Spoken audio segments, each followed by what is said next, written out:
Muy buenas tardes, bienvenidas, bienvenidos a la Casa de América, al Salón Bolívar de la Casa de América, para esta mesa redonda que lleva por título Las fuentes del humor judío y que es parte de un ciclo más amplio, un ciclo que además de esta mesa redonda va a tener una serie de películas que empezará el próximo lunes 17, que hemos realizado, que hemos organizado con el Centro Sefarad Casa Israel, y saludamos a Israel Doncel, el director de comunicación de la casa, que nos acompaña hoy. Agradecemos, por lo tanto, esa colaboración con el Centro Sefarad Israel, una colaboración ya de larga data. Son varios años los que venimos colaborando en diversas actividades. Esta es una muestra más de esa colaboración entre las dos casas, la Casa de América y el Centro Sefarad Israel. Además de Israel Doncel, que hará de moderador en esta mesa, participan, y agradecemos especialmente su presencia, a John Juaristi, poeta, novelista, ensayista y traductor; a Enrique Gabriel, guionista, director y productor; a Diego Moldes, escritor, ensayista, novelista, crítico, historiador de cine; y a Manuela Parte Arroyo, escritora, articulista y crítica de cine. Creemos, y quizás todos los que están aquí compartan este pensamiento, que la riqueza, la enorme variedad cultural del conjunto del continente americano, pero también de América Latina en particular, es imposible de entender sin la cultura judía. Y por eso, a lo largo de los 31 años de existencia de esta casa, la Casa de América, que fue creada en 1992, hemos organizado numerosísimas actividades de diverso tipo en las que se ha debatido, a partir de diversas disciplinas, de distintas miradas, sobre una gran variedad de temas acerca del tema judío, tanto en cultura, como en historia, como en sociedad, como en política. Muchas de esas actividades han sido en colaboración con el Centro Sefarad. Y es que las comunidades judías que han formado y las que siguen formando parte hoy día del continente americano han hecho una enorme aportación al acervo cultural del continente, una aportación de un valor incalculable. Y dentro de él, de ese enorme, amplio, variado y diversa aportación cultural, hoy, y este ciclo ha querido fijarse en una muy particular, ese especial sentido del humor, con esa sutileza e ironía tan particular. El humor ha sido, para el mundo judío, y probablemente se hable, se discuta ahora de ello, un vehículo de conversación, pero también una manera muy especial de ver el mundo, una herramienta también para sobreponerse a las dificultades. Estamos seguros de que las reflexiones, los puntos de vista, los comentarios que escucharemos en esta mesa con estos destacados ponentes nos van a abrir nuevas perspectivas para comprender, para adentrarnos con un poquito más de profundidad desde un lugar quizás no tan frecuentado, a veces por el pudor, en ese rico y complejo universo de la cultura judía. Como decía, esta mesa redonda da inicio a ese ciclo más amplio del humor judío. El próximo lunes tenemos una cita con la película La Estrella Roja, y luego seguirán otras 4 películas: Shiva Baby, Morirse está en hebreo, Whisky, y concluiremos el 11 de mayo con el pase de la película When Jews Were Funny, que hacemos en organización con la Embajada de Canadá en España. En definitiva, bienvenidas, bienvenidos a la Casa de América, que siempre en general, y hoy en particular también, es también la casa de nuestros hermanos del Centro Sefarad. Muchas gracias, bienvenidas, bienvenidos.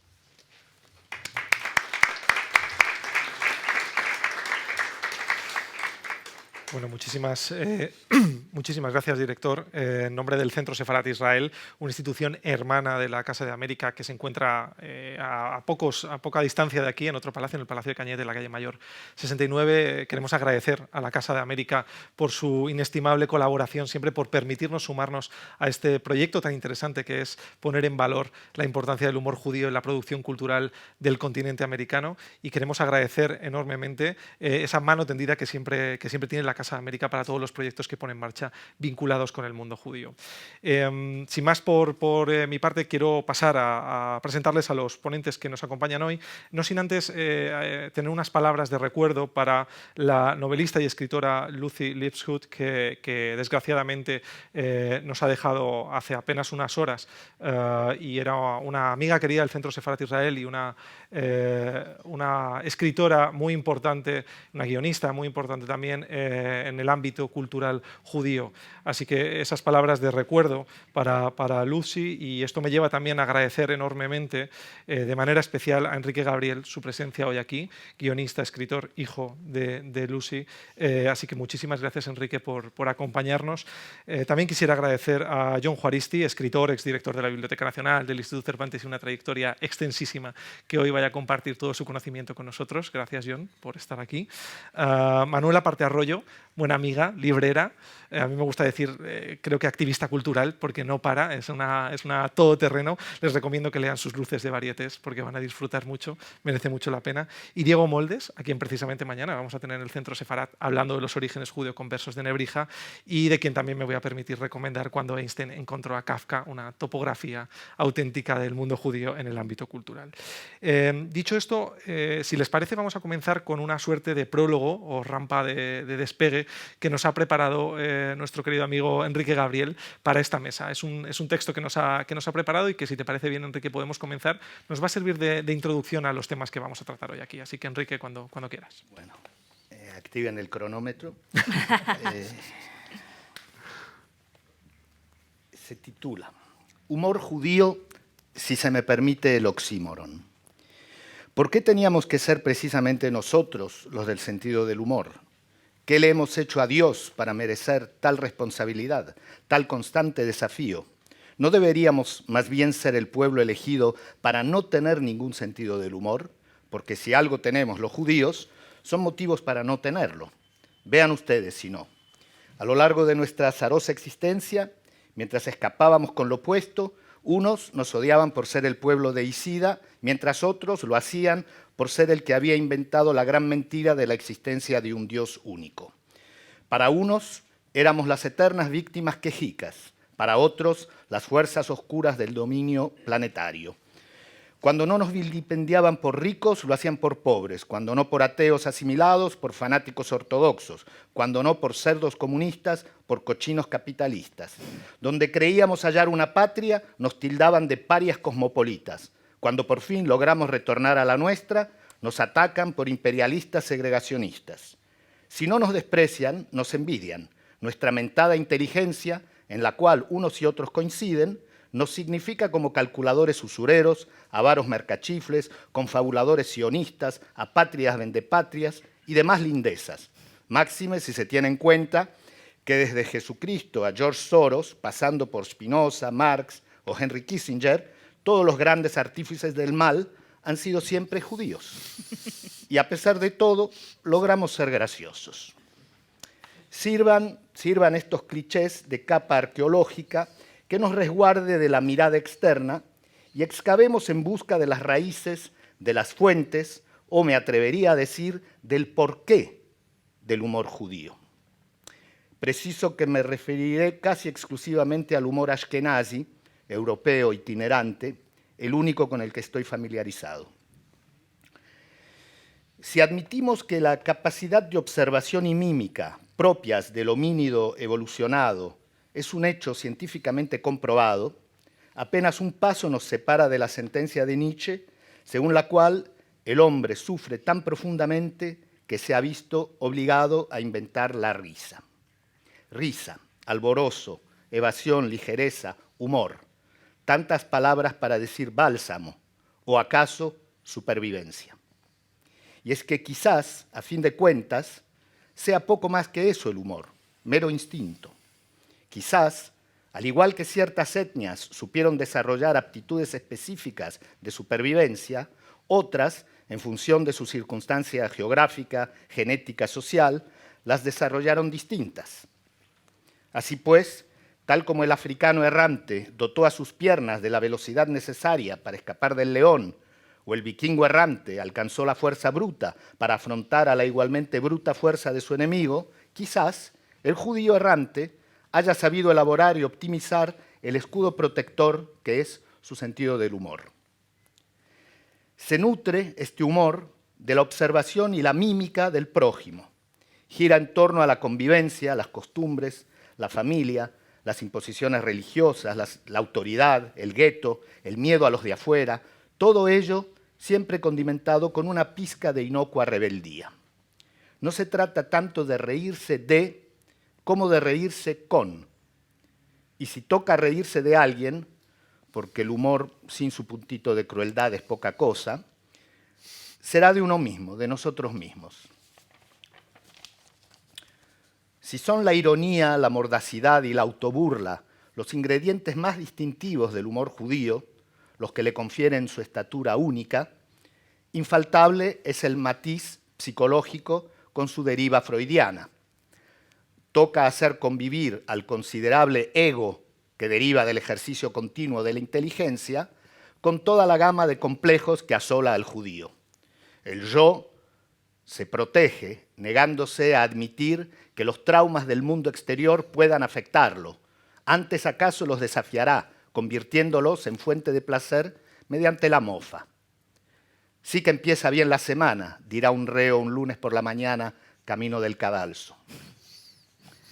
Siempre en el campo psicoanalítico destaca el matriarcado y la importancia de la mujer en el núcleo familiar. Es ella, la Yiddische Mame, quien protege las costumbres, quien impone el comportamiento, quien ejerce sin complejos su autoridad natural. Es ella, en definitiva, quien transmite el judaísmo. Por tanto, es lícito que sea ella el blanco de los principales chistes. Un humor itinerante requiere inteligencia, astucia e instinto, cualidades de buen navegante en cáscara de nuez en aguas revueltas.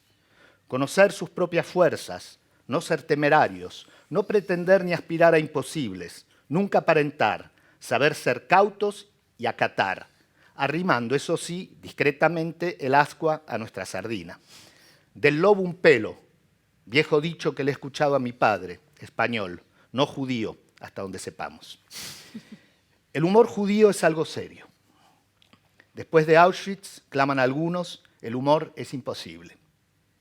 Cierto es que la Shoah traza una línea roja, pero cierto también es que el más ácido humor negro judío se gestó en los campos. Lo que nos lleva al eterno debate sobre los límites del humor. No son pocos quienes reprochan que tras la Shoah los judíos nos hemos vuelto intocables. Ergo, nadie que no sea judío puede bromear con nuestra tragedia.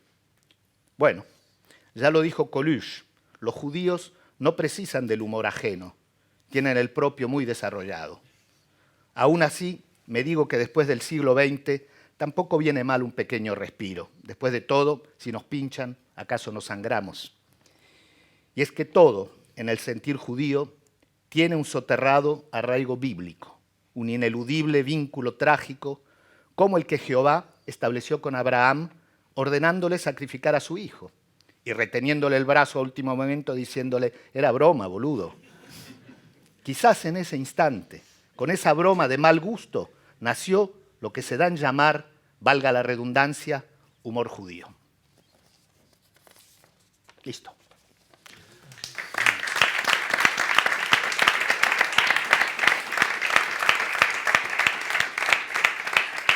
Muchísimas gracias, Enrique. Yo creo que hemos podido un poco vislumbrar muchos de los temas que vamos a tratar hoy aquí esta tarde en la conversación. A mí me gustaría que, si les parece, comencemos por la raíz del humor judío. Me gustaría preguntarle a Jon Juaristi acerca de esta raíz que incluso puede hallarse en los textos judíos, en los textos bíblicos también. Es decir, ¿podríamos hablar de dónde está, podremos preguntarnos dónde está esa raíz del humor judío? Bueno, Enrique ha dicho una cosa que ha podido pasar un poco desapercibida dentro de su brillantísima introducción, y es que él se iba a referir sobre todo a la tradición humorística judía que conoce, a las Ashkenazi. Digamos, eso quiere decir que hay otras tradiciones humorísticas judías, y esto es importante porque ya desde la antigüedad hay una distinción muy importante entre tragedia y comedia. Es decir, la tragedia no tiene demasiada dificultad para entenderse, digamos, como una especie de lenguaje universal. Esto tiene que ver incluso con la Biblia. Es decir, en la Biblia, si se desliza algo de una tradición cultural no judía, es precisamente la tradición trágica griega. Es muy posible que en el Tanaj, en el libro de los Reyes, los verdaderos, estas historias catastróficas de los hijos de David, por ejemplo, ¿no?, tengan bastante que ver con la tradición de las tragedias griegas, o sea, de los Nestoi, de las historias de los héroes que regresan de Troya. Incluso en el caso de Jefté, digamos que es el único caso de sacrificio humano que hay en la Tanaj, es posible que se haya deslizado también ahí la influencia de la historia de Ifigenia, ¿no?, de la tragedia de Esquilo. Bien, en cualquier caso, la cuestión es que la tragedia es universal, la comedia, digamos, no es universal, nunca alcanza a ser universal y solamente son comprensibles, digamos, los efectos humorísticos o los efectos cómicos dentro de unas tradiciones particulares, tradiciones que pueden ir marcadas por la lengua. Por ejemplo, hay un humor askenazi, diría, un humor del yiddish, ¿no?, en principio, un humor de todo lo que era la Yiddishkeit, el amplio espacio geográfico del yiddish, donde circulaban, digamos, desde Rusia, desde la zona de residencia, prácticamente hasta Rumanía y hasta Polonia, obviamente, los mismos chistes, los mismos chistes, y se entendían perfectamente. Hombre, no lo sé si estos mismos chistes se entenderían, por ejemplo, en la judería de Tetuán o en la judería de Tánger. Supongo que no, porque ahí los códigos culturales, digamos, son otros. Y lo cómico está muy ligado a estos códigos lingüísticos y a estos códigos culturales, en el sentido de códigos culturales locales o regionales o incluso nacionales, ¿no? En fin, bien, la pregunta era si en la Biblia hay algo cómico.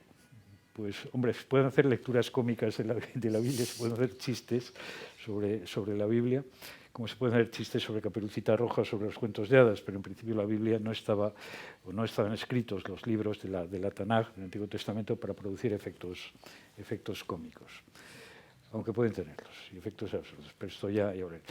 Pero antes quisiera hacer una observación que es muy breve, es decir, en la cultura judía, el judaísmo, mejor dicho, como religión, el judaísmo rabínico, el judaísmo clásico, no el judaísmo antiguo, y el cristianismo tienen algo en común, y es que son religiones apocalípticas, son religiones que están construidas sobre la idea de la inminencia de la llegada de los tiempos mesiánicos, la inminencia de la llegada del fin de los tiempos.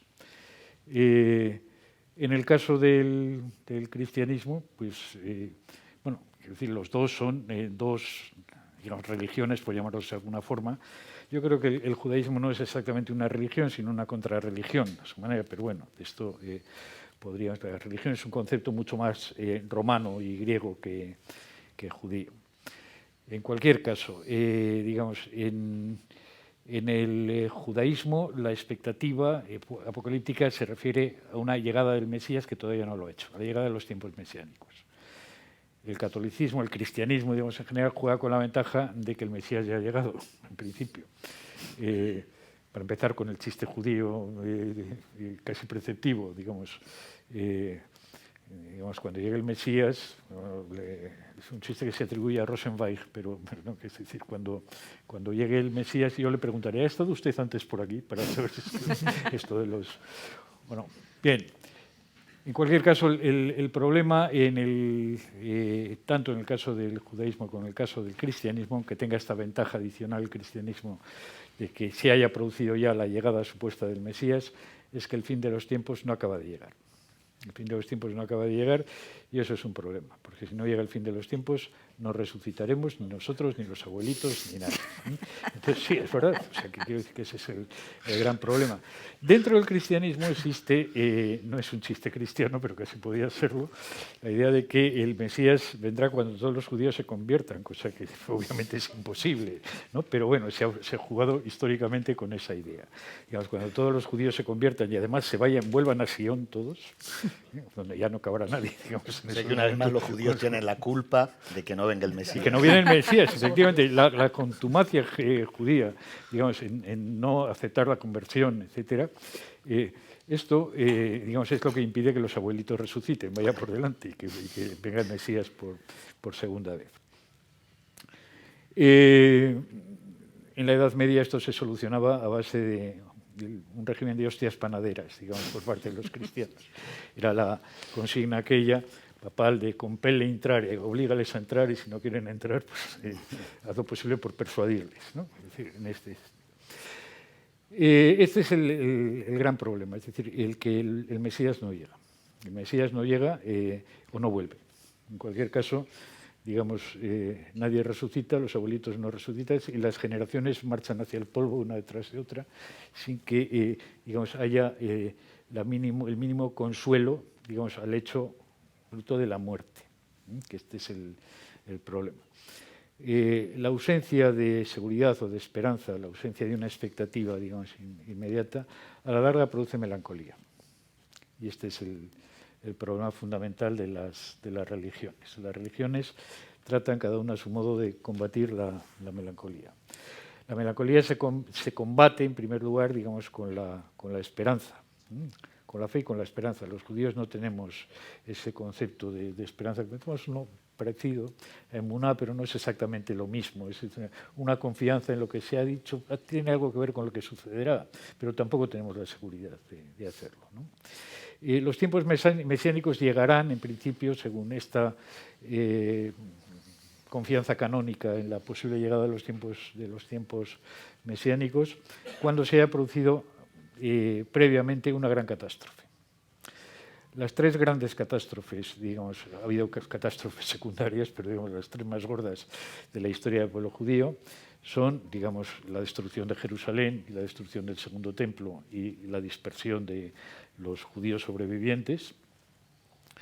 Las guerras napoleónicas, el comienzo de la modernidad, que viene precedido, digamos, por una serie de movimientos muy raros, por ejemplo, el sabteísmo, que es, digamos, una corriente mesiánica o pseudo-mesiánica que arrasa las comunidades judías europeas en el siglo XVII, hacia 1666, y que el resultado es una enorme frustración. Hay un mesías, un pseudo-mesías en Turquía, el Sabtai Zevi, que se dirige a las comunidades fundamentalmente centroeuropeas, a las comunidades askenazis, y se revela a sí mismo, se manifiesta como el Mesías y habla de la vuelta a Sion, de que hay que volver todos a Sion porque empiezan los tiempos mesiánicos. Bueno, eso lo conocerán ustedes, porque alimenta no precisamente una literatura cómica, sino una literatura más bien trágica. El Satán en Goray, por ejemplo, de Isaac Bashevis Singer, etc. ¿no? Entonces, estos mesianismos que aparecen inmediatamente antes de las guerras napoleónicas, lo que producen es, digamos, una gran decepción entre sus seguidores.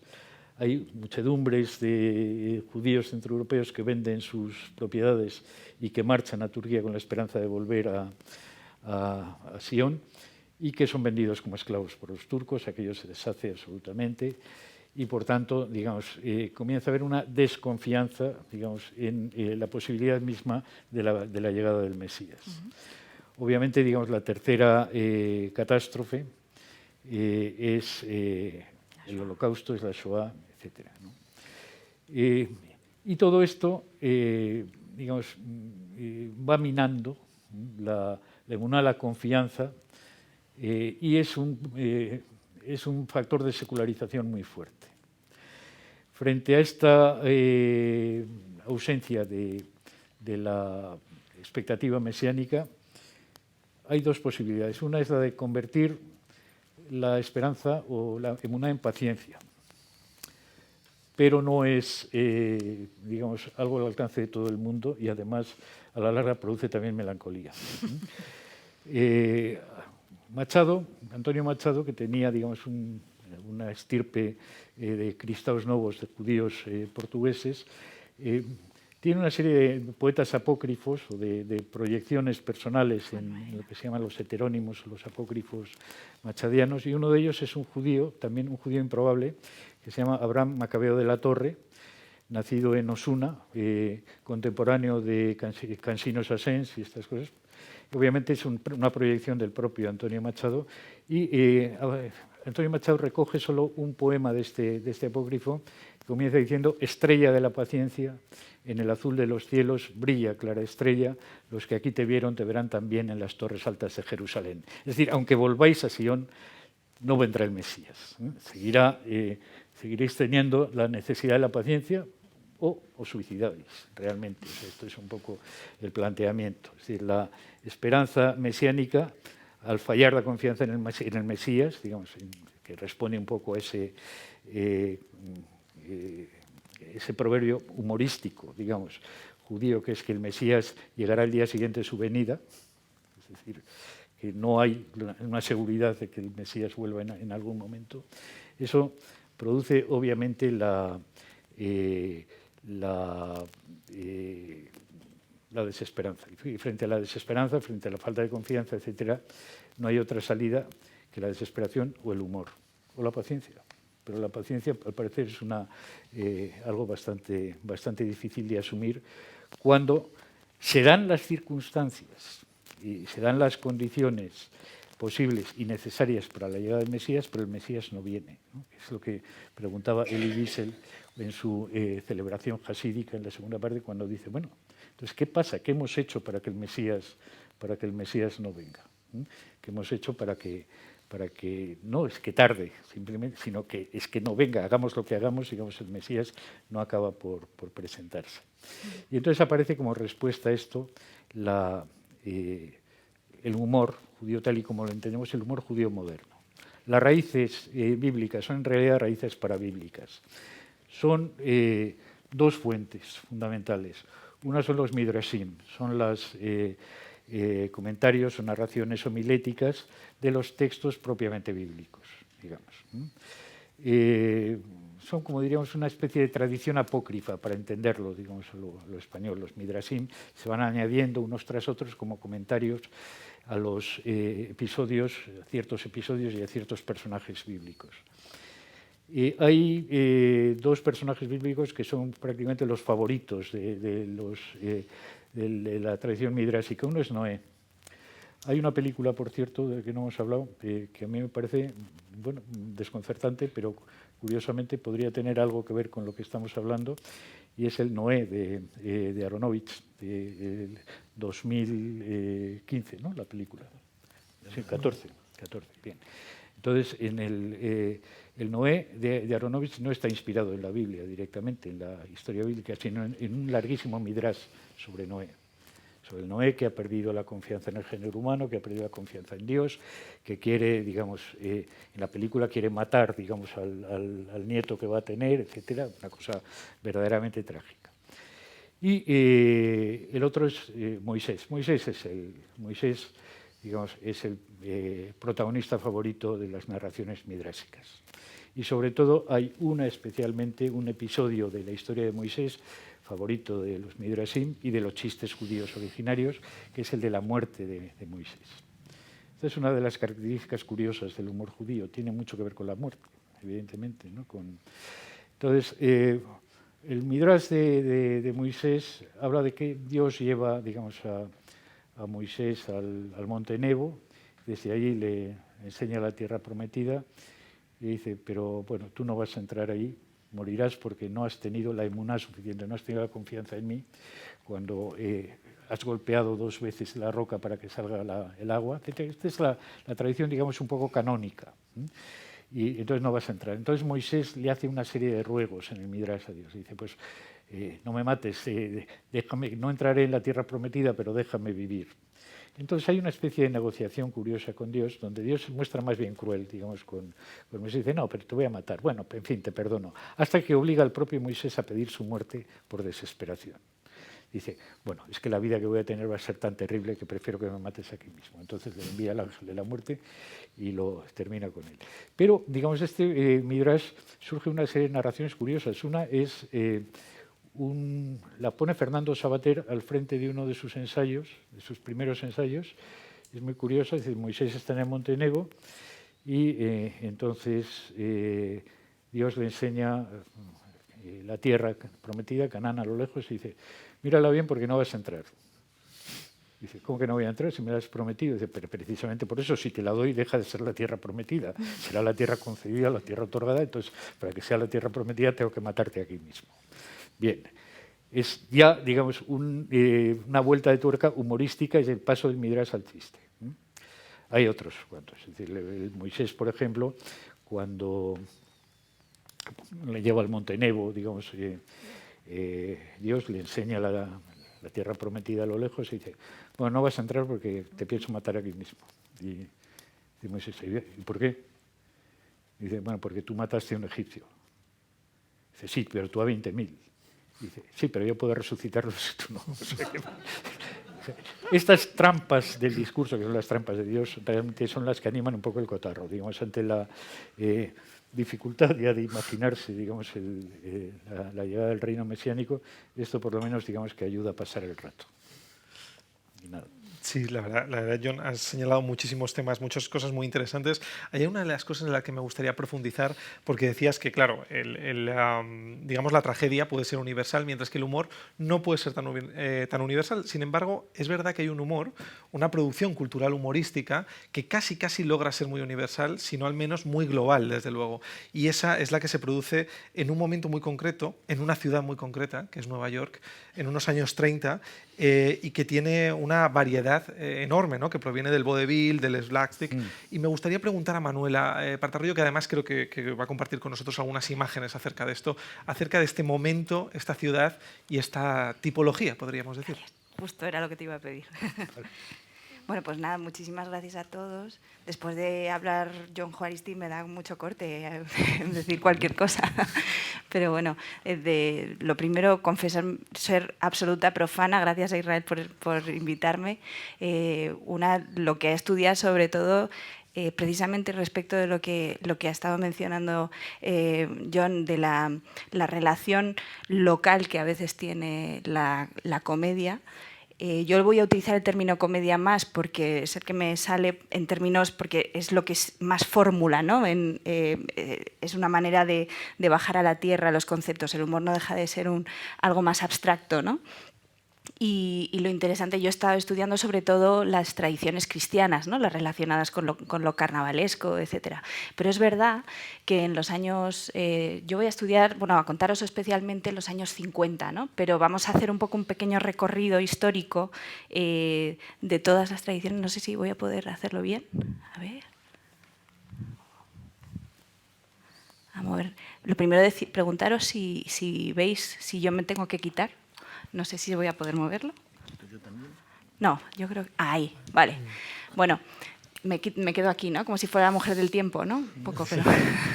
Bueno, digamos que una de las primeras cosas que os quería contar es que realmente el cine está marcado por la tecnología. Es un elemento que siempre se nos olvida, pero está realmente trenzado con la historia del propio cine, ¿no?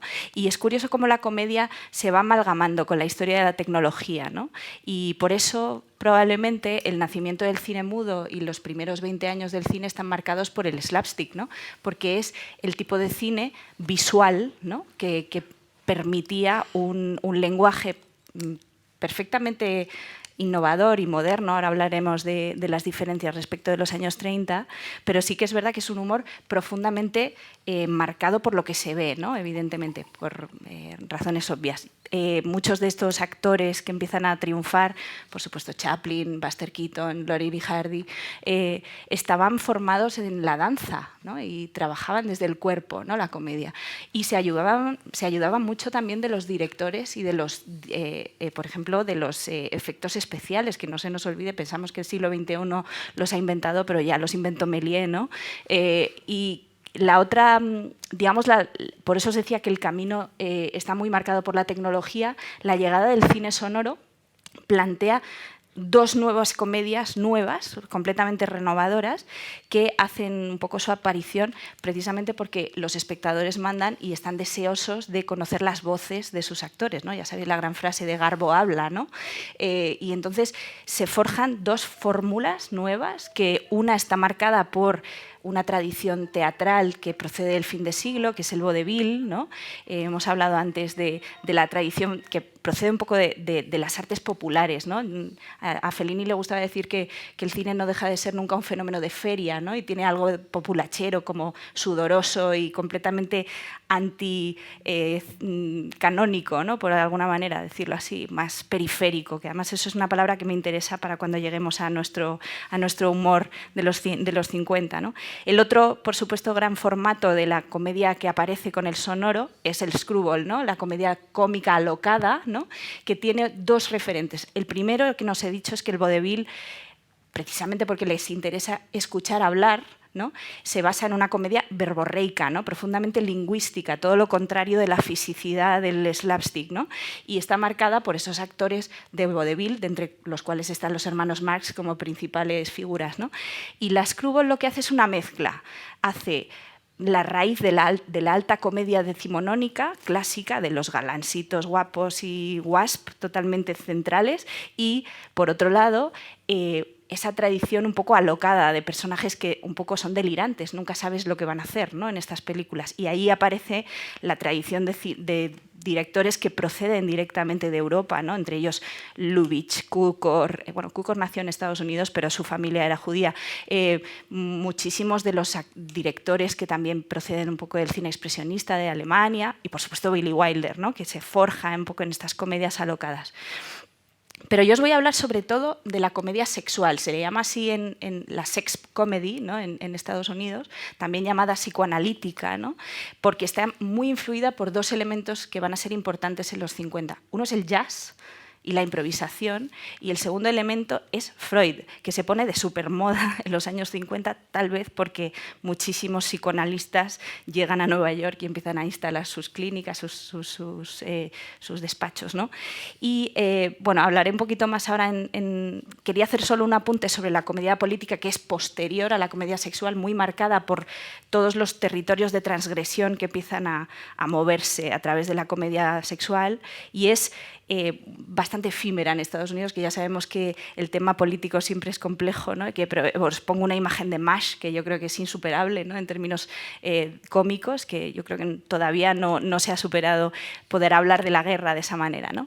Pero aquí os presento a los protagonistas de este Nueva York que decía Israel, que es transformador y verdaderamente renovador. Muchos son muy jóvenes en los años 50, y lo interesante de lo que yo os quería contar es que en realidad en el lapso de 3 años prácticamente y 3 manzanas se transforma para siempre el formato del stand-up, ¿no? Que es lo que llamamos ahora la comedia de stand-up, pero si lo pensáis, desde esa tradición teatral que hereda el cine lo convierte otra vez en un teatro periférico. Volvemos a las varietés, ¿no? Además eran espectáculos de variedades, los del Off-Broadway, que ahora hablaremos, pero es que además poco a poco la televisión de esos primeros 50, que necesita material de relleno básicamente, empieza a hacer variety shows, ¿no? Los espacios de variedades. Y entonces todos estos cómicos que los conocían solo los neoyorquinos se convierten de un día para el siguiente en estrellas en los años 60, ¿no?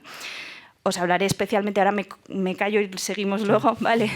Sí, pero Nicole C. May, que es la pareja más fascinante para mí, aquí tenéis a Lenny Bruce, que es celebérrimo, ¿no? Gracias a la maravillosa Mrs. Maisel. Ya sabéis que acababa en el calabozo casi todas las sesiones después de tocar en el Gaslight, etcétera.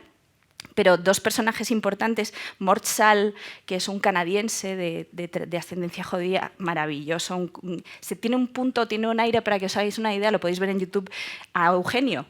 Es muy abstracto en su humor, con un jersey de pico y siempre con el periódico, el New York Times, bajo el brazo, y hacía chistes de actualidad, ¿no? Con una velocidad increíble, ¿no? Por supuesto, Woody Allen, ¿no? Que se curte en estos espacios del Off-Broadway, y que os recuerdo que en su biografía confiesa que fue a Jack Rollins, que es como el padrino de todos ellos. Jack Rollins lo habréis visto en todos los créditos de las películas de Woody Allen, porque fue su agente toda la vida. Y Jack Rollins, Woody Allen le fue a pedir, por favor, déjame escribir para Nicole C. May, que son mis héroes personales, ¿no? Y curiosamente, Nicole C. May, que son mucho más desconocidos para nuestra, digamos, generación, si os digo quiénes son, luego van a ser importantísimos para el cine, ¿no? Uno es Mike Nichols, el grandísimo director de los años 60, director del Graduado, de Conocimiento Carnal, de muchísimas películas importantes, Silkwood, etc. Y Elaine May, que es tal vez la más conocida de las cocineras de guiones de Hollywood, ¿no? Que lo que solía hacer era arreglar las películas que pretendían los productores que tuvieran éxito, ¿no? Y una gran directora de cine un poco despreciada, pero fantástica, que trabajó con Cassavetes y gente fantástica, ¿no? Por ahí me quedo y luego retomamos. Perfecto. La verdad es que interesantísimo lo que nos dices, Manuela. Además, es cierto que mucho de este cine no solo se queda en la pantalla, ¿no? Muchos de estos personajes salen después. Hoy Diego Moldes, que tiene un conocimiento, que no jueguen con él al Trivial porque perderán seguro, me ha descubierto que Jon Favreau, que además de cineasta, después escribe los discursos para el presidente Obama, era judío, es judío, perdón, está vivo. Y además, cuando empieza con Obama es muy joven, de hecho. A mí me gustaría que nos hablaras de esto, Diego, porque claro, ya no solo es una cuestión que se quede en la pantalla. Ese humor, esa ironía sale y está en la sociedad. Sin duda. Si me permites, lo primero, gracias por invitarnos a esta charla, que yo creo que daría para un seminario, Sí. Porque cuando nos pusimos en la reunión previa con Luis Prados y con Teresa Toledo, gracias, a pergeñar todo esto, nos dimos cuenta que da para una enciclopedia, ¿no? Absolutamente. Simplemente con que lo acotásemos vamos a decir, los medios de comunicación de masas, es decir, cine, televisión, música, vodevil. Si ya nos vamos al teatro, a la literatura, es que es realmente infinito, ¿no? Y antes del caso de Favreau, estaba pensando en relación a lo que John, con su erudición habitual, nos estaba diciendo de la Biblia y el tema del Mesías, en dos ejemplos que yo creo que cualquier persona conocemos, ¿no? Que es siempre la mejor forma de poner ejemplos que tú enseguida, cuando te lo digan, ya visualices de lo que estamos hablando, ¿no? Uno es la vida de Brian, Life of Brian, ¿no? En el año 79 los Monty Python son atacados a degüello por la jerarquía católica y por los rabinos también, no solo en el Reino Unido, en todo el mundo, con una película totalmente irreverente que ahora se ha puesto hace unos 20 y pico años de moda reponer en Semana Santa, la pasaron la semana pasada, el Viernes Santo, como se llevaba haciendo desde los años 70 con Ben-Hur, con Espartaco, etcétera, todas las conocidas películas bíblicas de Hollywood, ¿no? Producidas y dirigidas por judíos casi siempre. Y entonces me quedé pensando de que teníamos que diferenciar, en primer lugar, lo que podríamos definir como humor judío y humor hecho por judíos. Es decir, ¿existe realmente el humor judío? Estoy dando 2 pasos para atrás a lo que ha empezado a decir Enrique, ¿no? ¿O existe el humor askenazí, el humor judío actual de los israelíes, que es muy distinto, el humor argentino, el humor sefardí? Es decir, ¿existe el humor judío? Eso es lo primero que había que plantearse, y si existe el humor judío, habría que definir cómo se manifiesta en cada uno de los casos, en la literatura, en el cine, etcétera, ¿no? En los cómics y demás. ¿Por qué digo esto? Pensando en la vida de Brian, yo creo que esa es una película, y los Monty Python no son judíos, insisto, que está muy influida por la tradición bíblica y por la tradición yiddish del vodevil, en este caso en Londres, ¿no? Y sin embargo, sus creadores no son judíos. ¿Podríamos definirlo como humor judío? ¿Humor cristiano? ¿Humor antirreligioso? Dejo ahí la pregunta en el aire, no quiero... Y luego lo segundo y más importante, otro ejemplo que ponía en el caso de que hay, insisto, podríamos poner aquí miles de ejemplos, literalmente miles, de películas que son concebidas, escritas, producidas, dirigidas, montadas por judíos, y yo no veo humor judío en esas comedias, ¿no? Y sin embargo sus creadores son judíos, ¿no? Entonces, ¿han, digamos, ocultado ese humor judío al hacer la película, o está de forma latente y yo no lo veo? No lo sé. Ejemplo muy conocido, lo comentaba antes de entrar aquí, Princess Bride, la vida de la princesa prometida, ¿no? Del año 87, producida y dirigida por Karl Reiner, dirigida por William Goldman, el gran guionista y novelista, que luego hizo una novelización de esa propia película. Se basa en los cuentos de hadas medievales. ¿Es humor judío? La vida de Brian, que cada uno que está aquí se haga la pregunta si realmente cuando la ha visto ha detectado que ese humor era judío, ¿no?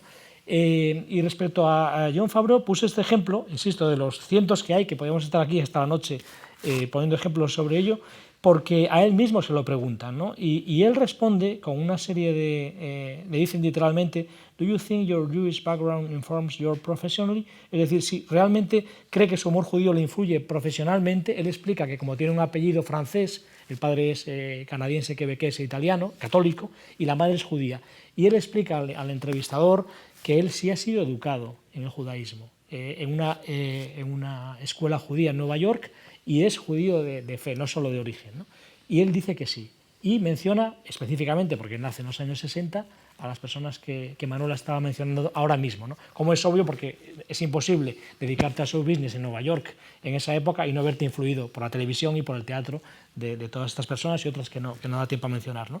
Pero lo lleva al tema lo voy a leer, dice, abro comillas, de lo que dice Jon Favreau, insisto, esto también es cómico, ¿no? Era ghostwriter de Barack Obama, ¿no? Cuando era abogado en Chicago, antes de ser ni siquiera candidato a presidir el Partido Demócrata. Dice, sin duda he estado influenciado por Woody Allen y Albert Brooks, y claro que he interpretado Schlemazel, no sé yiddish, no sé si lo pronuncio mal, Schlemazel, dice, creo que hay un aspecto autocrítico de mi persona que le debe mucho a sus raíces judías, ¿no? Y bueno, es interesante explicar que el adjetivo Schlemazel, sustantivado Schlemiel o Schlimiel, lo pronuncio en castellano porque no sé yiddish, evidentemente, está presente en el humor de los hermanos Marx, se ha mencionado aquí, en Groucho especialmente, en Woody Allen, por supuesto, en Seinfeld, ¿no? En los personajes de Lubitsch, de Billy Wilder, bueno, la lista, Cukor, es extensísima, ¿no? Y hay una palabra yiddish usada en slang que en América se define como un inepto que sufre irremediablemente de mala suerte. Un pringao. Un pringao, esa sería la palabra en castellano, ¿no? Esa es una tradición de lo que Norman Manea en La Quinta Imposibilidad, Judaísmo, Escritura, llama el payaso triste. Él le llama el risallanto, se traduce como el risallanto desde el yiddish, ¿no? Es decir, un poco explicar que, bueno, todos podemos ser ese pringao, ¿no? En cualquier momento de nuestra vida nos va bien, pero de repente podemos vernos en esa situación. Y esa empatía que consiguen los judíos producto de una diáspora de, vamos a decir, algunos dicen desde el año 70, yo diría que de 2600 años, ¿no?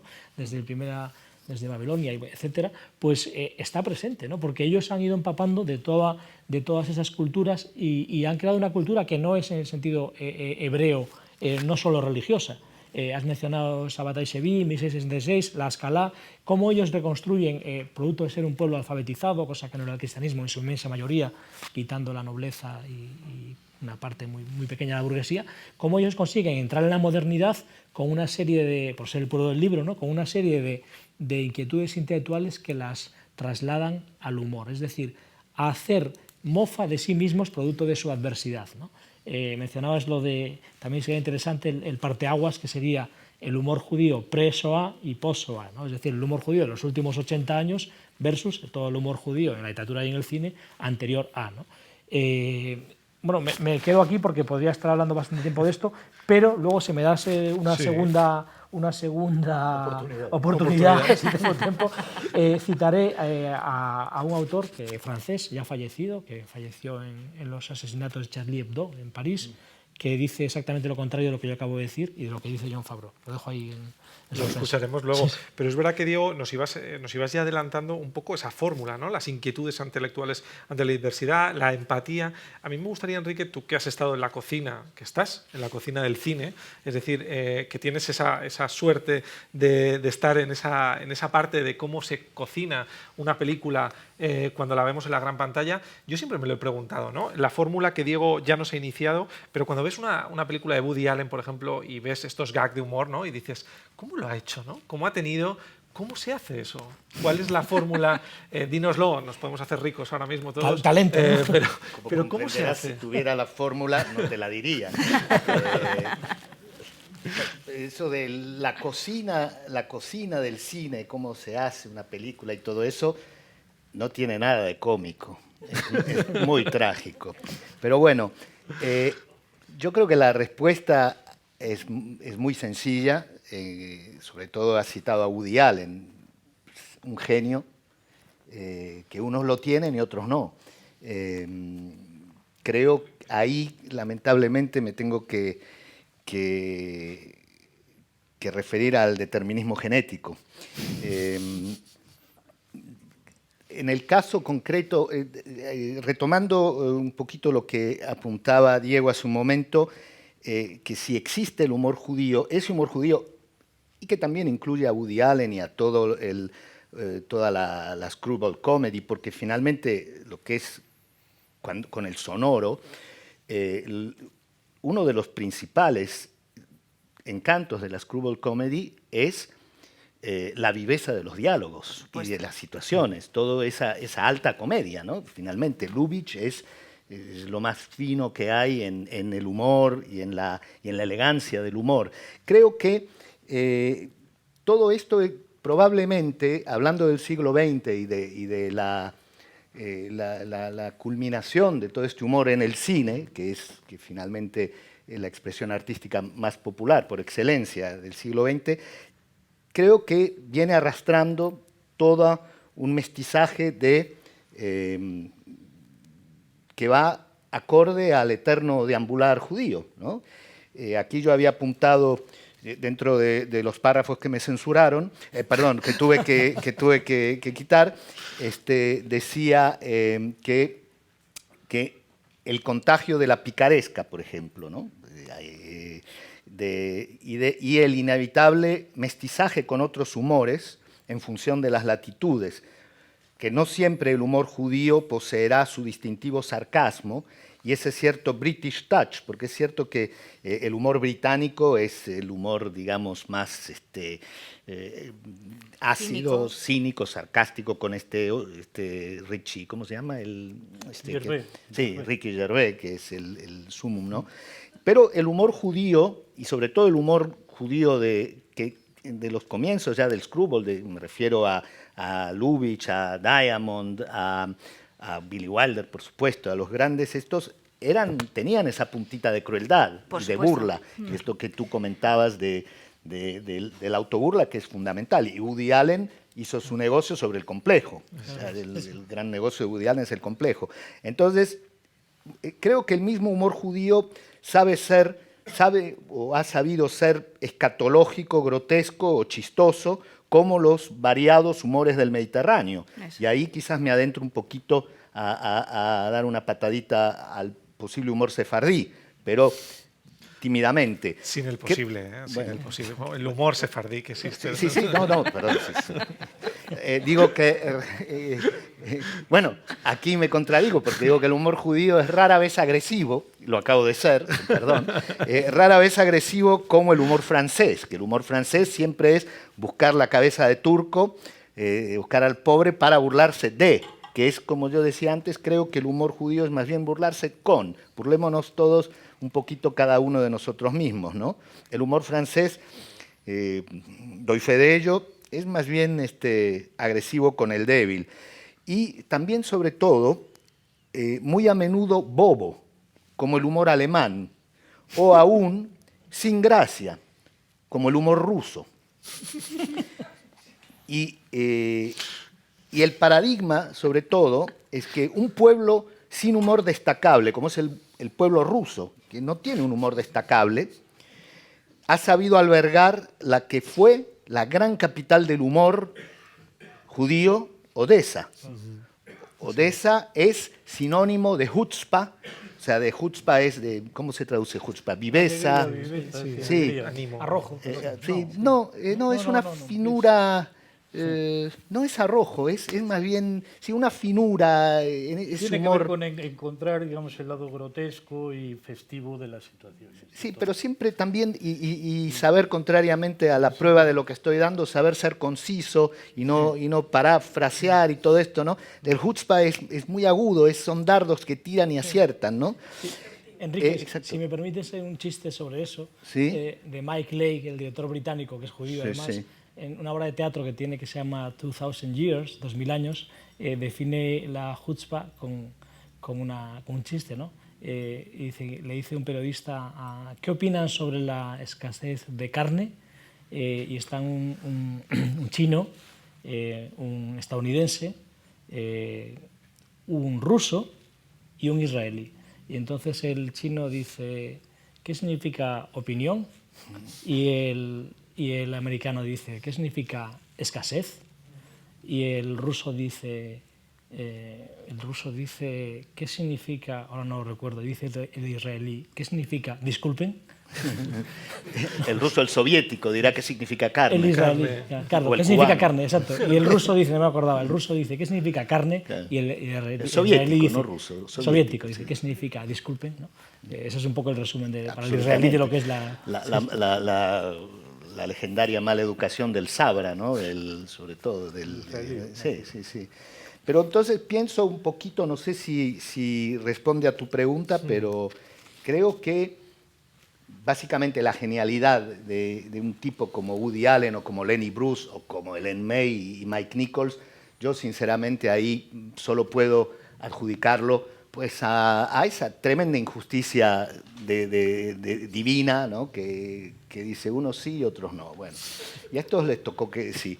Y luego probablemente ese mestizaje que lleva a una ciudad como Nueva York, que es realmente la confluencia de tantas migraciones. El gran crisol de sangre.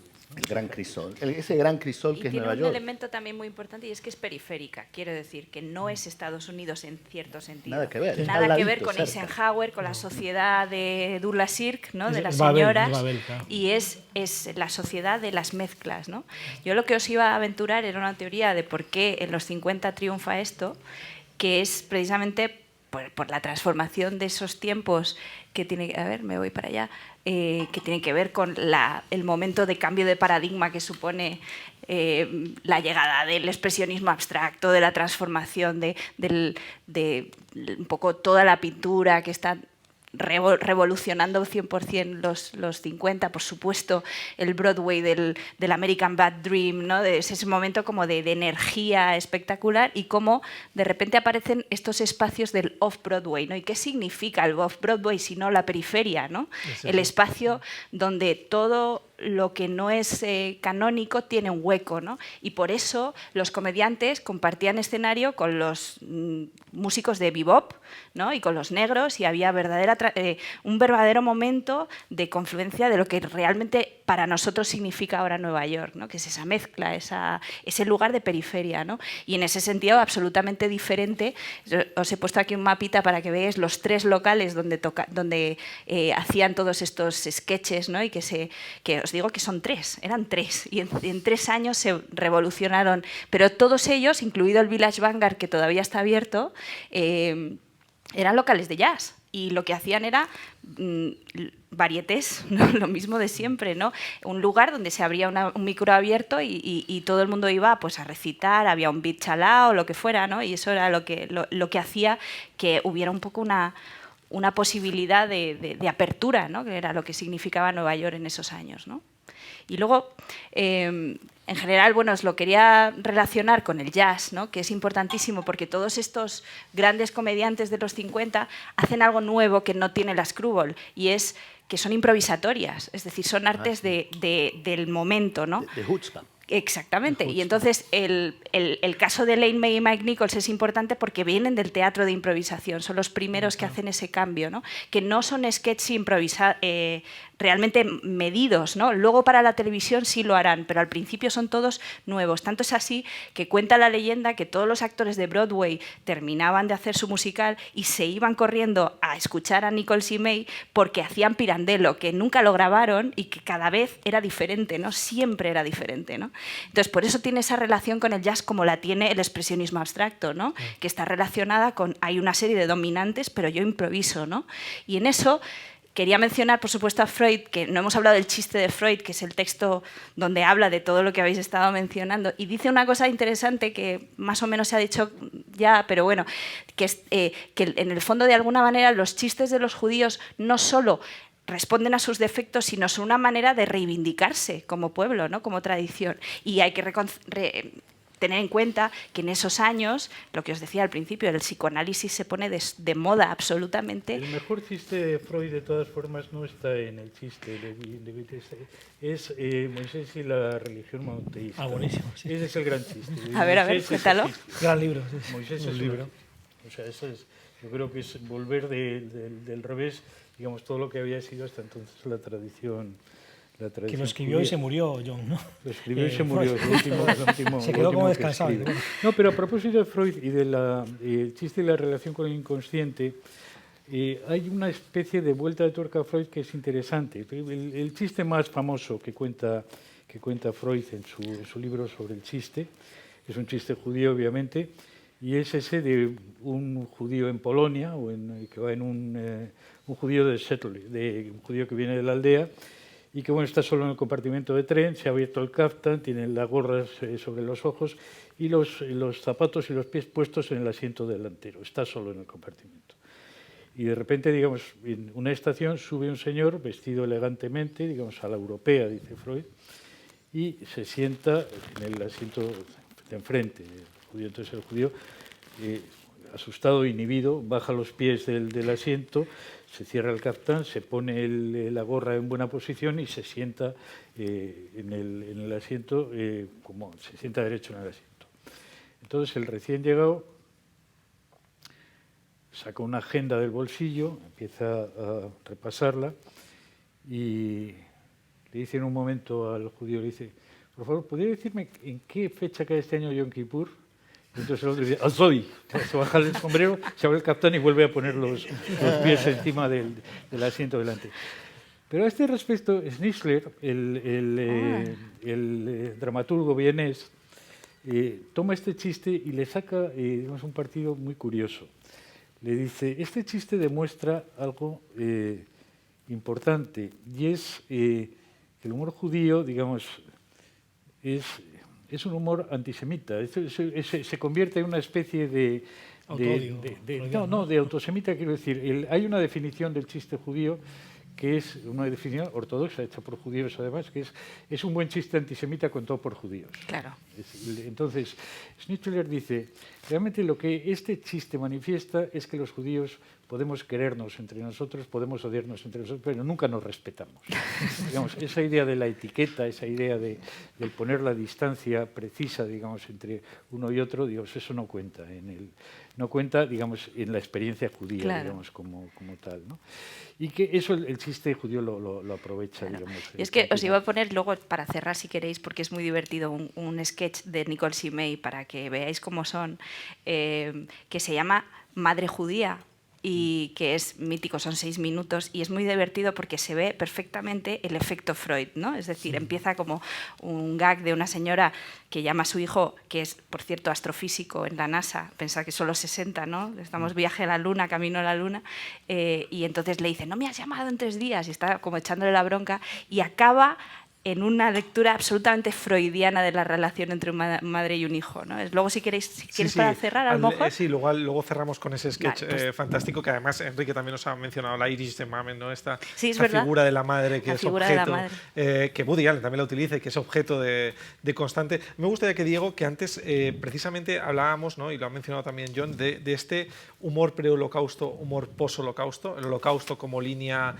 roja, y que también nos terminará. ¿Me permites una cosa que quiero que conteste? Porque yo creo que eso es anterior, o sea que el gran cambio que impulsa, digamos, la aparición del humor judío moderno no es el holocausto, no es la Shoah, ni mucho menos, porque es posible seguir haciendo humor después de la Shoah, no se sigue seguir escribiendo poesía, como decía Adorno, los chistes se siguen haciendo. No, digamos, el chiste emerge, digamos, cuando se produce una secularización del judaísmo como tal. Y eso es anterior, digamos.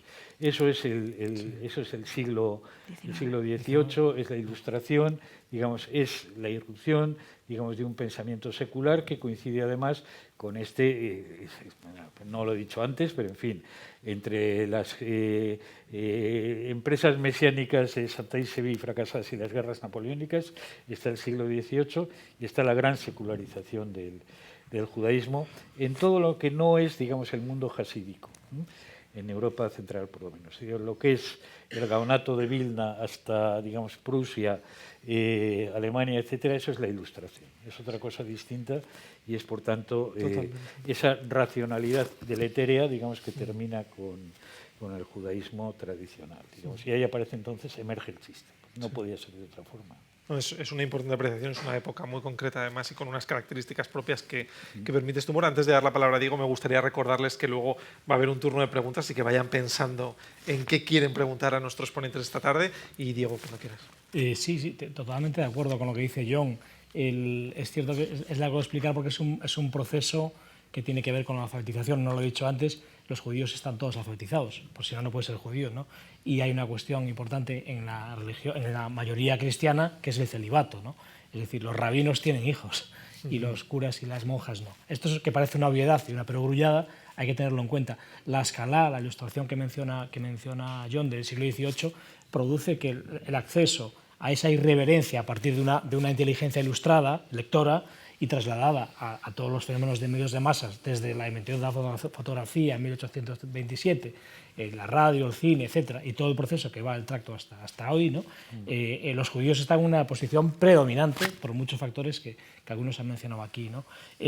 Sobre el humor tiene que ver, evidentemente, con una concepción de uno mismo respecto a hacer risibles aspectos esenciales de nuestra vida, ¿no? Se ha mencionado la escatología bíblica y es de sentido común pensar que el amor, me refiero al amor entendido como amor de pareja, no el amor al prójimo, es decir, el sexo, es decir, Freud, está directamente relacionado con una concepción distinta en el judaísmo, que, mejor dicho, en la secularización del pueblo judío, que en el mundo cristiano, totalmente distinta. Por eso surge en Viena en judíos seculares y no en otro sitio, ha mencionado Arthur Nischel, ¿no? Y por otro lado, hay otra serie de conceptos que tienen que ver con la muerte y con la relación entre las personas, entre una minoría oprimida y una mayoría que oprime a esa minoría. Entonces, el humor se convierte en un recurso social también. En el caso de la conexión, yo ahora leo lo que decía antes de Wolinski, que desgraciadamente fallecido, como recordáis, en los asesinatos de París, ¿no? Desde mi punto de vista hay factores muy importantes en esa Babel que se convierte en Nueva York desde que entran en Ellis Island todos los inmigrantes hasta que cierran en el año 24, ¿no? Y los que nacen ya hijos claro, o nacen en Europa o van ya pues, muy niños o nacen ya hijos de judíos, ¿no? El caso de Mainikos, hay dos factores fundamentales desde mi punto de vista. Uno es la conexión de la tradición psicoanalítica, es decir, el sexo, entendido en la relación con la mente, y otro es la propia revolución sexual, que se produce en el caso de ese tipo de comedia que es mencionado como sex comedy, ¿no? Ese tipo de, digamos, de nueva forma de afrontar a hombres y mujeres el humor respecto a las relaciones de pareja y todos esos malentendidos que se suceden, tiene relación también con dos inventos que también son dos inventos de los judíos. Unos son los preservativos, los condones, que se desarrollan en los años 30, y otro es la píldora anticonceptiva, que libera a la mujer de una carga que son mencionar. No sé si los preservativos, parece que en Pompeya se han encontrado unos de piel de cordero. Me refiero, sí, romana. No lo he dicho, evidentemente, preservativos han existido de toda la historia de la humanidad. Me refiero desde un punto de vista industrial, los condones que se inventan en Alemania y luego en New Jersey. Pero bueno, y la píldora anticonceptiva, es decir, esa confluencia de las mujeres liberadas sexualmente en esa Nueva York de posguerra es lo que da lugar a que Elaine May, por ejemplo, ¿no? Claro. Esté de tú a tú con Mike Nichols y no pase a ser una figura como eran las mujeres. Es que la que dominaba era ella, claro, decir, ella es y la como improvisadora. Hay cientos de ejemplos. Entonces, claro, para mí es otro cambio muy importante, ¿no? Respecto a esas mujeres que nacen en el periodo de entreguerras, años 20 y 30, ¿no? Y que se incorporan al mass media en los años 50. Y luego, ya lo cito entonces porque si no lo me olvido, Wolinski le dice, confiesa que quiso hacer, esto lo dice justo antes de que lo asesinen, en París, una película a lo Woody Allen, y el entrevistador le pregunta, ¿existe el humor judío? Y Wolinski dice, acordaos, el caricaturista que fundó Charlie Hebdo, dice, no, aunque admitiésemos que entre los judíos hay más gente con sentido del humor que en ningún otro sitio, y lo hay, sobre todo del humor negro, el humor es el mismo en todo el mundo. Estoy en contra de la idea del humor judío, del humor negro, del humor inglés, del humor americano. Todos decimos lo mismo, ¿no? Cuando leí esto de que él dice, que yo creo que no es cierto, porque su propio humor en sus caricaturas totalmente irreverentes responden a lo que Enrique, John y Manuel han estado mencionando, ¿no? Pero a lo mejor también es una forma de contradecirse, una forma de humor, no lo sé. Cuando él dice esto, me lleva a pensar que estamos en Casa de América, y lo hemos hablado también de si el humor que los judíos llevan a las Américas, no solo a Estados Unidos, que es lo más conocido, sino a Argentina, a Uruguay, a México y tal, ese humor de esas comunidades askenazíes que van de Europa Central y Oriental, está impregnando toda la cultura americana, desde la Patagonia hasta Alaska, desde Canadá, Mozart. ¿Puedes poner algún ejemplo? Porque ese yo no lo acabo de ver. En el cine quizás sí, pero en lo que es, digamos, del chiste, por ejemplo, Bueno, de hecho, la Sí. producción, lo comentamos en la charla preparatoria, en la producción cultural televisiva, por ejemplo, en la Argentina, el mundo judío está muy, muy presente. Claro, porque hay muchos argentinos, porque tienes una masa crítica muy superior a la de cualquier No, pero otro. por ejemplo hay un equivalente, tú citaste a Mort Sol, ¿no? Hubo un cómico televisivo argentino que era Tato Bores. no Sí, sé sí, si sí. habéis oído, O Les que- Luthier, por ejemplo. Bueno, Les Luthier Sí. ya Sí. es más fino. Tato Bores era Sí. un poquito el equivalente de Mort Sol, del hombre que todos los domingos hacía su show en función de la actualidad, Actualidad, siempre de la sí. actualidad política, y era, claro, yo era muy pequeño y no entendía muy bien las cosas, pero me hacía reír y era un tipo que transmitía una calidez y su forma de ser. Luego, volviendo a ver sus sketch ya en YouTube, posteriormente, te das cuenta de la finura, y conociendo la época política que atravesaba el país, te das cuenta de la finura y del riesgo, porque a Tato Bores lo censuraban cada 2x3. Aparecía también sentado y hacía gracia sobre los políticos y sobre las decisiones políticas de la semana, ¿no? Yo creo que lo que es interesante es que hay un proceso nuevo que se da, que es una mezcla entre imagen y teatro, que es lo que es nuevo. Es ese espacio del stand-up, que sí que es, yo creo, muy relacionado con este tipo de tradiciones culturales, que lo que hacen es coger la actualidad y llevársela a su terreno y contarla a su manera, ¿no? Los late night shows. Claro, que es decir, sin estos espacios no podría entenderse, por ejemplo, esto, ¿no? Es decir, se pasa de la contracultura que os decía al momento de la cultura masiva, ¿no? Estos personajes pasan en el lapso de 3 años a convertirse en los únicos que están rellenando, os decía, las parrillas de la primera televisión americana, con lo cual se convierten en estrellas inmediatamente. Y entonces es difícil pensar en, por ejemplo, estos formatos que estabas mencionando tú, son el personaje que es presentador de televisión, pero que también es cómico. Esto empieza en los 60. Es decir, Incluso hasta Dick entonces Cavett, eran incluso. cabezas parlantes, ¿no? Eran, bustos, y entonces no había esa relación. De hecho, yo os iba a contar que Omnibus es el primer programa televisivo, lo que llamamos de variety show, que no deja de ser lo mismo, el open mic Pero en de televisión, toda la vida sí. en televisión. Lo que pasa es que había que rellenar. De Omnibus se pasa de Steve Allen Show, ¿no? Que dura muy poco tiempo, pero es uno de los primeros cómicos que se creció con Lucille Ball y con esas actrices cómicas de los 50, y empieza a hacer la mesa de Johnny Carson con invitados que llevan. De eso en la maravillosa Mrs. Maisel se ve que va Lenny Bruce, ¿os acordáis? Hay un momento que va Lenny Bruce y es el programa de Steve Allen. Steve Allen dura muy poco tiempo, también por desavenencias, y aparece Johnny Carson. Y Johnny Carson es la historia de la televisión en directo. Es decir, esa idea de una televisión irreverente y un poco radioactiva con la política empieza en Johnny Carson. Realmente, pues además que es que si lo pensamos con las administraciones políticas de Estados Unidos es muy interesante, ¿no? Es decir, ahí justo es el lapso hacia Kennedy, ¿no? El momento de los 60, y luego Johnny Carson es uno de los principales, digamos, críticos de Nixon, ¿no? De esos años, y aparece Woody Allen por primera vez en esos sketches, ¿no? Es decir, que es el momento de la televisión en directo. Yo sí que creo que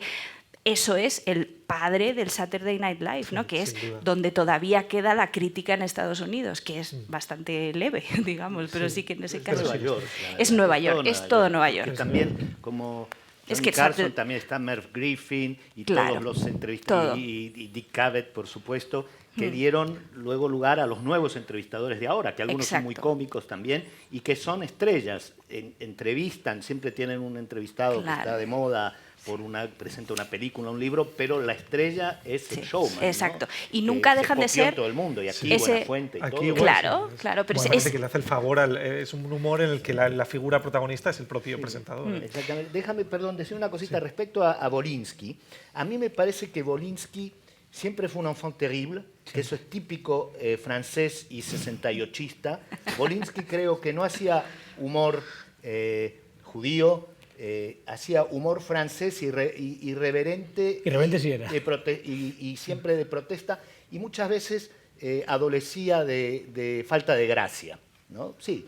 Y no solo Volinsky, también Rezer y Gottlieb, bueno, cada uno en su estilo, pero Volinsky concretamente siempre fue más bien un un anarco revolucionario que cualquier cosa, buena o mala, siempre la iba a criticar. Sí, que utilizó la sátira como siempre la iba a como criticar, forma. ¿no? Entonces, eso yo creo que se sitúa más en el periodo, ¿no? que se gesta en los 60, el 68, ¿no? y todo lo que siguió después con, obviamente, Charlie Hebdo, el Code Savant y todo el humor francés de esos años. Sí, ¿no? sobre ejemplos, y 10 segundos, le mandé a Israel cientos, y no me da tiempo porque si no aburro al personal, pero hay uno que he cogido ahora al azar, que son las películas de Todd Phillips, que su nombre real es Todd Bunzel, y hay muchísimos nombres que se cambian, pues Pechowski a Nichols, etcétera, se cambian el apellido, ¿no?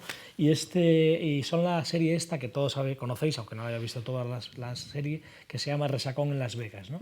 Ese tipo de humor que veis en esa película, el director, guionista y productor, es un humor judío que él mismo confiesa que está muy influido por toda la tradición que Manuela estaba mencionando aquí, porque es que lo mamaron desde pequeños, ¿no? Entonces hay, yo creo que ya por lo menos, yo diría, y soy historiador de cine, y de eso sí sé de humor judío menos, pero de historia del cine sí, por lo menos 4 o 5 generaciones desde la confluencia entre lo que es el teatro yiddish y el teatro de vodevil europeo, mezclado con por un lado, con los seriales radiofónicos, ya desde los años 10, Hollywood nace en el año 11, el sonoro en el año 27, y todo ese aluvión que se va al cine, y luego en la Golden Age of Television, a partir de los años 50, en la televisión, y ese tracto continúa hasta hoy, ¿no? Con eso ya acabo, es decir, que continúa hasta hoy el método Kominsky. Yo estoy viendo ahora la serie esta, VIP, que os decía antes, de Julia Louis-Dreyfus, ¿no? Que es una cómica, la más premiada de la historia de la televisión americana, leía ayer, pues está impregnando todas las plataformas, y si uno está un poco atento e intenta hacer el análisis de qué tipo de humor es judío y qué no, pues verá que los ejemplos son infinitos, John. O sea, Stiesel, que antes lo hemos mencionado. Es cierto que sabemos menos, y es una autocrítica, al menos una crítica a mi persona, y entiendo que a muchos que estéis aquí lo compartiréis, que no conocemos, desgraciadamente, bien los fenómenos mediáticos de los países hispanoamericanos, ¿no? Suena fatal que diga esto en Casa de América, pero deberíamos conocer mejor lo que se produce en Argentina, en Perú, en México, en Chile, etc. Para eso está esta casa, correcto, para esto está esta programación, y para eso está este público al que, si me permitís, le vamos a dar un poquito de cabot para que reunamos 2 o 3 preguntas, si les parece, las vamos a reunir. Les voy a rogar brevedad antes de que venga o vuelva el Mesías, así que brevedad en esas preguntas directas. Juntamos 2 o 3, si les parece, y las responden nuestros contertulios de hoy. ¿Quién quiere empezar? Por aquí. Yo quiero una, y más que nada por desahogarme. Muchísimas gracias, porque es la primera vez en mi vida que me he planteado qué hay de mí en la influencia judía, puesto que nazco en un país, en Cantabria, y en mi familia se decía que todo lo que era contra Hitler era malo, pero Jesucristo era el rey de los judíos. Entonces yo ya crecía con esa amalgama, ¿no? Y hoy uno de mis editores es precisamente un judío cántabro, ¿no? Pero hace unos días escuchaba en un programa de Radio.es a mi amigo Santiago Troncón, que hablaba sobre Quevedo y sobre lo que él decía de los judíos, ¿no? Yo, para poder seguir escuchándole, no se lo he dicho todavía, para poder seguir escuchándole, tuve que pasarme al punto del humor negro, que me había mandado mi amigo Enrique un chiste, dos de humor judío, y entonces tuve que pasar a verlo desde ese lado, ¿no? Que nunca, repito, me había tocado verlo. Y era lo que decía un judío a otro sobre el Auschwitz, me decías tú, pues Dios no estuvo aquí. ¿Tú qué estás diciendo si tú no estuviste aquí? Cuando Dios tiene de pronto que John ha hecho alguna referencia a ello, ¿no? Pero me gustaría pedirle a Santiago que hiciera un poco de referencia a eso que Quevedo decía sobre los judíos. Vamos a intentar que sean preguntas, ¿vale? Para que directamente después nuestros invitados puedan responder. Pero adelante. No sé, con muy poquito tiempo, en fin, el tema desde luego de Quevedo y los judíos es muy interesante. Y bueno, todo lo que tiene que ver con los judíos y nuestra tradición tiene un punto también de humor y de desgarro y de tragedia y mezcolanza de todo. Y el mismo propio Quevedo, pues ya que me preguntas eso en concreto, pues tenía sus propias contradicciones. Era un antijudío declarado, pero al mismo tiempo pues dice esa frase como dice, toda la sangre hidalguillo es colorada. y defiende que los judíos y los moros también se pueden salvar en el juicio final.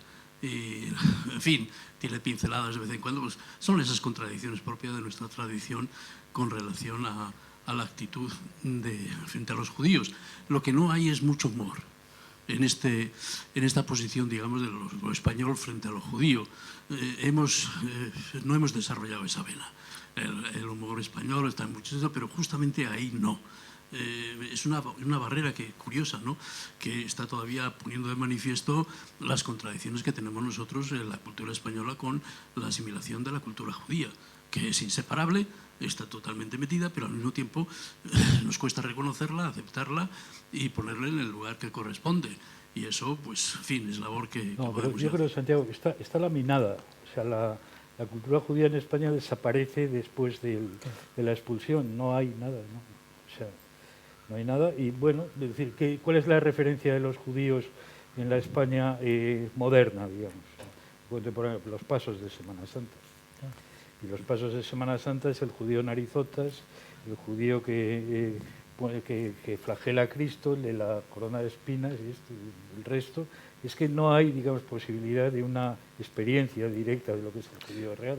Bueno, también ahí, por la parte que toca a Centro Sefarat, es verdad que nosotros siempre en Centro Sefarat lo decimos, ¿no?, que no vamos a ocultar la histórica relación de España con los judíos, no vamos a ocultar las páginas negras, que son muchas de esta historia, sino que vamos a escribir páginas nuevas. Y de hecho, a día de hoy, se puede ir en diciembre a la Plaza de la Villa de Madrid y celebrar Hanukkah con la comunidad judía de Madrid. Pero no, eso no tiene nada que ver, digamos, con el humor o con la... No, desde luego, digo, convivir la experiencia cosa judía en una ciudad como Madrid, ¿no?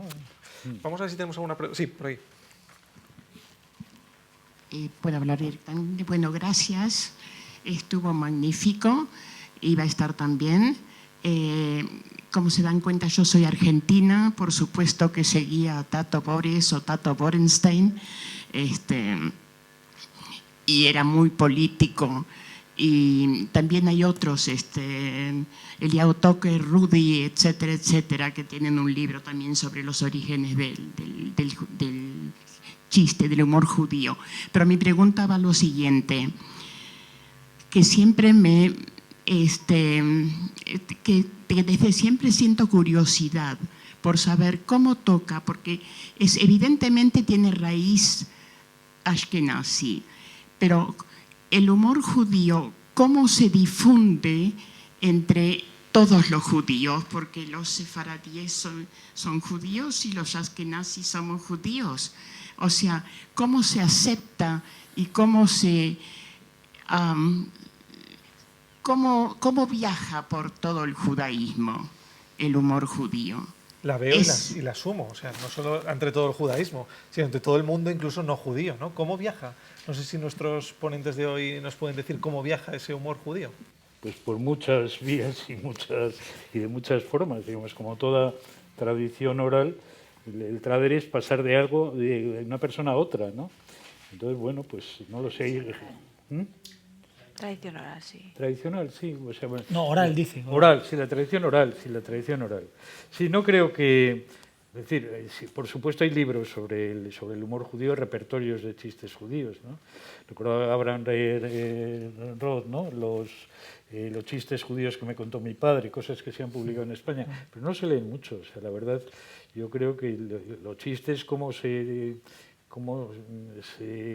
transmiten? Pues contándolos de boca a oreja, ¿no? Mi pregunta iba más a cómo toma el otro aspecto del judaísmo, los sefaradíes, cómo toma ese humor, como propio, como ajeno, como no me corresponde, o sea, no yo sé. Creo que, esto es una pregunta yo sociológica, digamos. Sí, no, yo creo que bueno, es decir, tampoco los sefardíes son una unidad, no ha habido sefardíes en Viena, hay sefardíes en Nueva York, etcétera, ¿no? Pero, digamos, en lo que respecta a los sefardíes de España, por ejemplo, pues hombre, yo diría que son fundamentalmente sefardíes del antiguo protectorado de Marruecos, etcétera, ¿no? Es una cultura muy distinta a la cultura centroeuropea, ¿no? Hay un libro de Avi Joshua, que es Milenio, creo que se llama, ¿no? La novela que es magnífica, que es la historia es una novela histórica, pero si decimos sobre, digamos, un judío centroeuropeo, son un doble protagonista, y un judío que viene del Magreb, de Marruecos, ¿no? No tiene nada que ver, o sea, quiero decir, son dos culturas absolutamente distintas, incluso el lenguaje religioso es muy, muy distinto, ¿no? Yo, si puedo hacer un matiz leyendo una cita de Norman Manea, que es un judío rumano que vive en Nueva York exiliado desde hace mucho tiempo, él hablando del risayanto que mencionábamos antes y el violinista en el tejado, hace poco con mi traductor en Nueva York, que es de padre ashkenazí y madre sefardí, me hablaba de esto, del humor de si creces en una familia en donde están las dos tradiciones incorporadas, ¿no? en tu ser desde que eres niño, ¿no?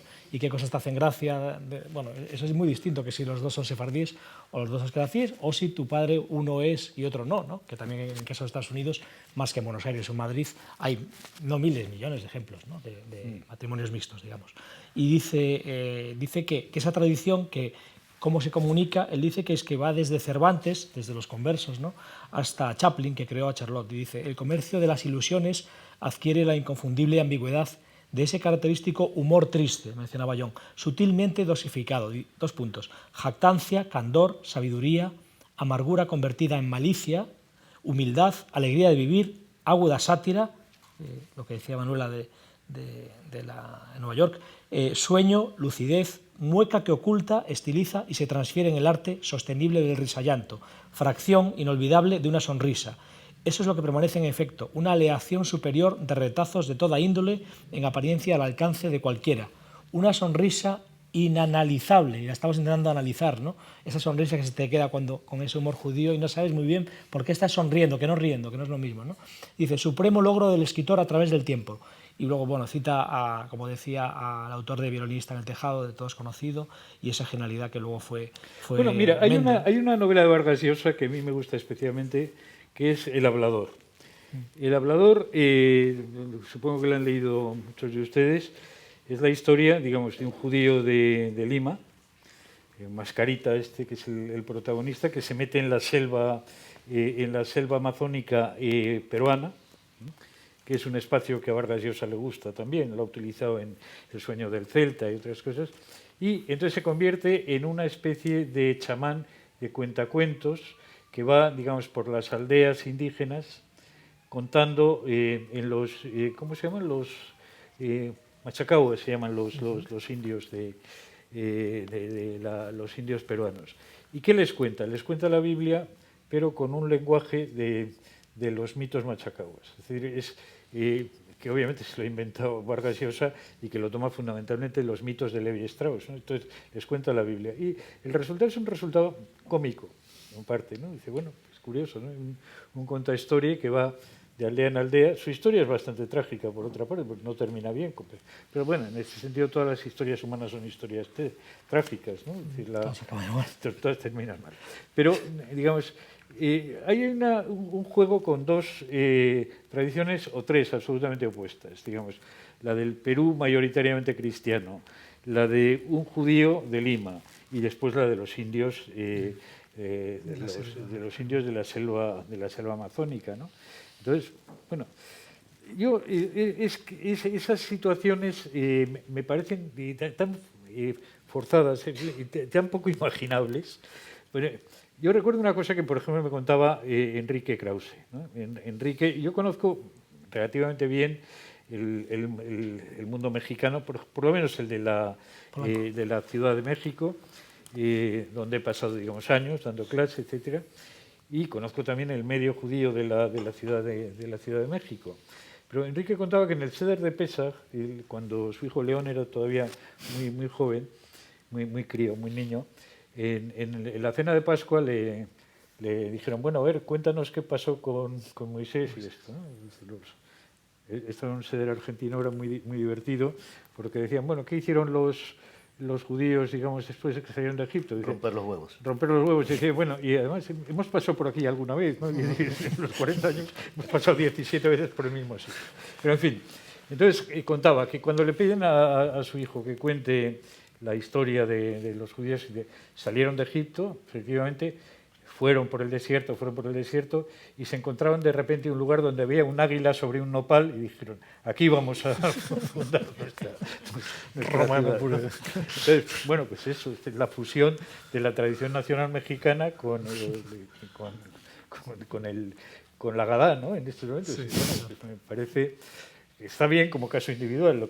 Lo que yo te quería decir antes es que, Enrique, es que realmente creo que la cultura en Latinoamérica, por ejemplo, en general, las culturas de base hispánica, cristiana, etcétera, etcétera, como la mexicana, por ejemplo, son muy impermeables al mundo judío.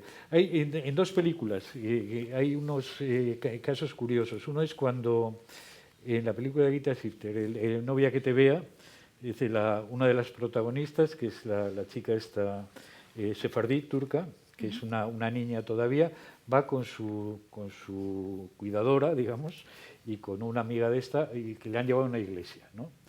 Y entonces queda ante un crucificado, estos crucificados barrocos grandes mexicanos, diciendo, híjole, ¿cómo le pusieron? Si soy judía me matan.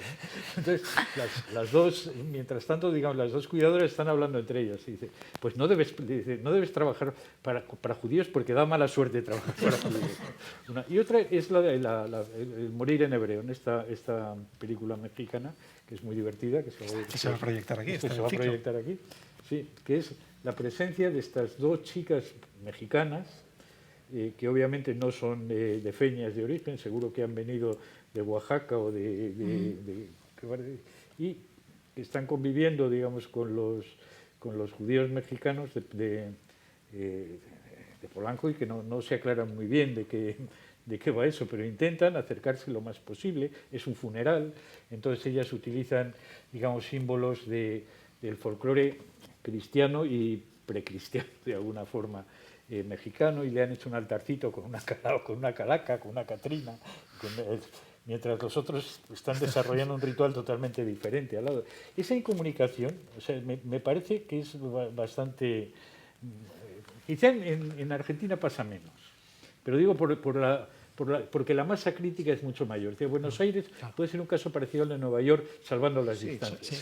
Bueno, también hay muchísimo más porcentaje de judíos, hay una cultura urbana que está muy impregnada de cultura y es más judía. Urbano también. Creo que tiene que ver con eso. Sí, pero fíjate, es para urbano Ciudad de México. Eso sí, es verdad. Y no pasa aquí. Vamos... Sí, Buenos Aires, sí, lo tiene que decir Enrique. Se nos echan tiempo encima, me van a disculpar. Vamos a finalizar ya, simplemente recoger algunas de las conclusiones que nos podemos llevar a casa de lo que han dicho hoy nuestros ponentes, nuestros contertulios. Diego, que nos ha dicho estas inquietudes intelectuales del mundo judío como respuesta ante la adversidad, o John, que nos ha hablado muy bien de la secularización como fuente del nacimiento del mundo judío en el siglo XVIII y XIX, Enrique Gabriel, ¿no? Reírse no se trata de reírse de, sino reírse con, ¿no? O Manuela, que nos hablaba del jazz, y Freud como dos grandes influencias para el humor judío. Para que se nos quede esa sonrisa de la que nos hablaba Diego, vamos a compartir ese sketch, ¿Sí? Manuela, pensaba que ya no daba tiempo, y cerramos con ello, claro, ¿vale? Con ese pues sketch no sé humorístico. Si por ahí nos pueden poner el vídeo. No sé si queda alguien. Ahí está. Tenemos a ver, Virginia, si nos lo están poniendo, me quito de medio para que lo veáis. Sí. Son 6 minutos, os vais a reír mucho.